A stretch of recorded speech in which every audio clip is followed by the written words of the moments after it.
Welcome to J6 news media. HYDRAA department లో bulldozer driver పోస్టుల భర్తీకి జారీ చేసిన నోటిఫికేషన్ రేవంత్ రెడ్డి ప్రభుత్వ సరికొత్త విధ్వంస పాలనకు నాంది అని బీఆర్ఎస్ నిజామాబాద్ జిల్లా అధ్యక్షుడు ఆర్మూర్ మాజీ ఎమ్మెల్యే ఆశనగారి జీవన్ రెడ్డి ధ్వజమెత్తారు.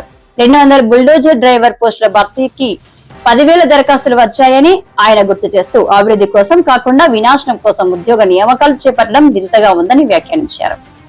యూపీలో యోగి సర్కార్ ను తలదన్నేలా రాష్ట్రంలో రేవంత్ రెడ్డి బుల్డోజర్ పాలన సాగుతుందని ఆయన గురువారం విడుదల చేసిన ప్రకటనలో ఎద్దేవా చేశారు. బుల్డోజర్ న్యాయం ప్రజాస్వామ్యానికి గాయమని, పౌరుల ఆస్తులను ధ్వంసం చేస్తామని వేధించడం ద్వారా వారి గొంతులను అణిచివేయలేమని, చట్టపాలన ప్రకారం బుల్డోజర్ న్యాయం ఆమోదయోగ్యం కాదని సుప్రీంకోర్టు విస్పష్టమైన తీర్పు ఇచ్చిన తర్వాత కూడా రేవంత్ రెడ్డి ప్రభుత్వం బుల్డోజర్లనే నమ్ముకోవడం సిగ్గుచేటని ఆయన విమర్శించారు.